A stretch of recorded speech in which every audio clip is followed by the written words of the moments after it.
Welcome everyone to my channel that is Fast and Easy Maths, which is dedicated to give you tips and tricks related to mathematics. So if you're new to my channel, then please hit the subscribe button and also hit the bell button besides it so that you get notified whenever I push up a new video. So today's topic, we are going to discuss tricky questions which are asked in the quantitative analysis section of all these entrances such as SAT, ACT, CAT, GMAT, GRE, etc.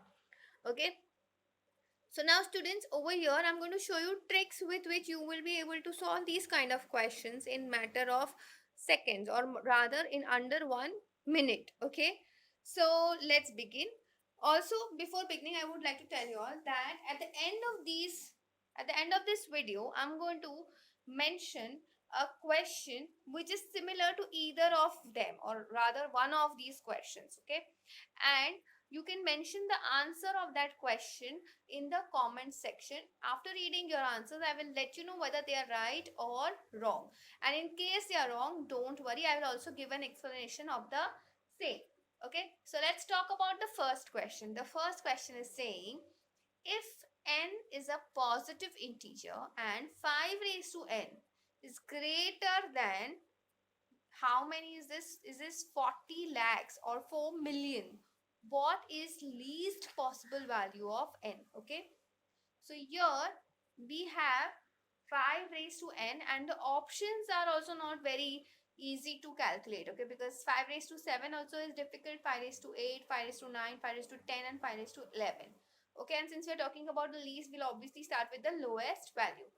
So here in such a case, you will see that we need a lot of calculation. But don't worry, with one just simple one step, your entire calculation will go down to literally in a matter of like 30 seconds you will get your answer. Okay, so the first thing you will do is taking square roots on both sides. Okay, so this is basically 5 raised to n by 2 now, and that has to be greater than, can I say, when I take a square root of this whole thing, I'm getting 2000. Okay, and the best part is now your n is divided by 2. So basically you will first consider all the values which are what, even. Okay, so because when I divide 7 by 2, I'm getting 3.5, or 9 by 2 I'm getting 4.5, and 11 by 2 is 5.5. So that becomes a bit tricky. Okay, so let's start with 8. So 5 raised to 4. Now 5 raised to 3 is 125. And when I again multiply it by 5, I get 625. So that is not an option, because 5 raised to 4 will not get me the right answer.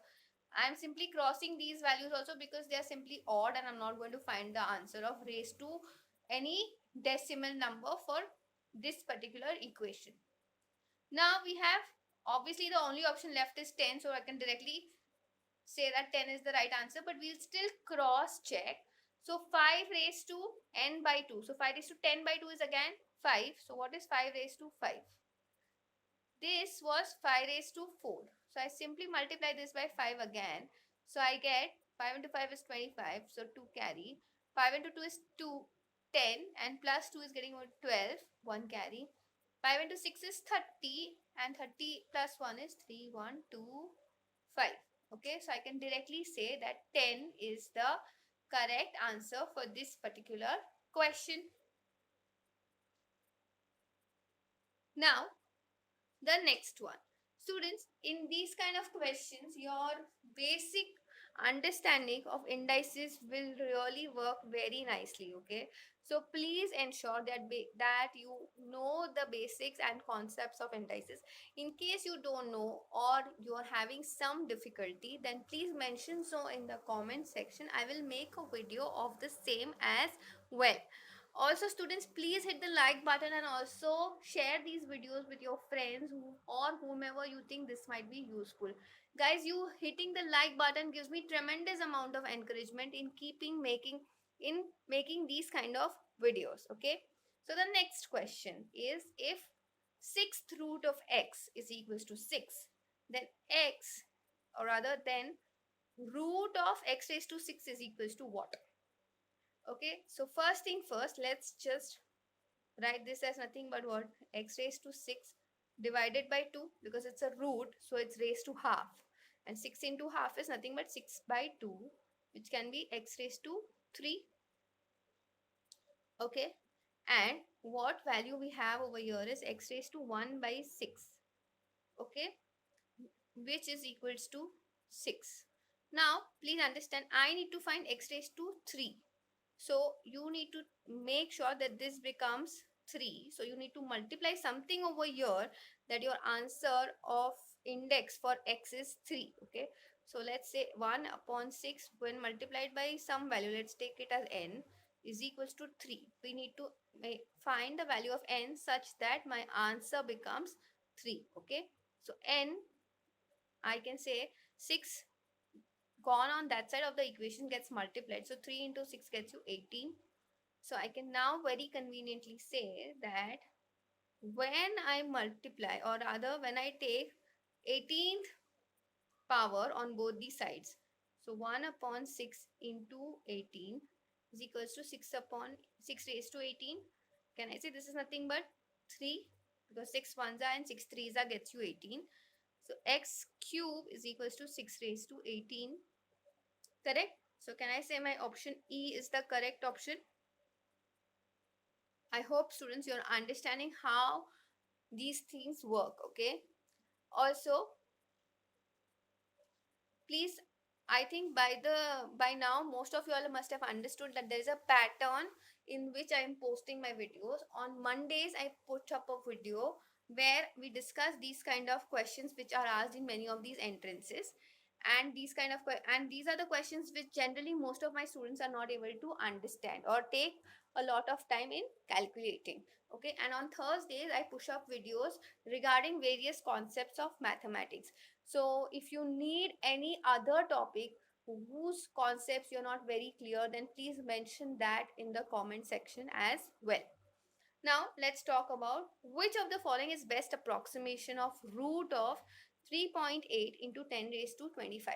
Students, these kind of questions keep coming in most of these sentences. Okay, and I don't know why, but many of the students find it a bit difficult or waste a lot of time in solving these kind of questions. So let's see. Can I write this as nothing but root 38 into 10 raised to 24? I just took one 10 out of this 10 raised to 25, multiplied that 10 with 3.8, so this became 38. Correct? Now I can directly take 10 raised to 24 outside the root, so this becomes 10 raised to 12, because this root is nothing but what? Raised to half. So when I take 24 multiplied by half, I get 10 raised to 12. Now I need to find the root of 38. Now students, here your understanding of approximation will work, because we know that root of 36 is equals to 6. So root of 38 will be something closer to 6, or rather than something with 6 point something. Okay, so here we'll check which answer is getting you 6 point, let's say some value, into 10 raised to 12. So here as we saw that option D is getting me that particular value. Okay, so for this kind of approximation your answer is 6.2 into 10 raised to 12. Understood? Students, please understand, many of the many of the students make the mistake of taking 1.9 as the answer, because but 1.9 is definitely not the answer, because 1.9 when multiplied by 2 is getting you 3.8. Not that 3.8 root is not going to ever be equal to 1.9. Okay, so these kind of options are always given in questions to confuse you. Okay, but please don't get confused. You stick to your basics, you stick to your concepts, you will never go wrong. Okay, now as promised, you guys will tell me the approximation of root of 5.1 into 10 raised to 17.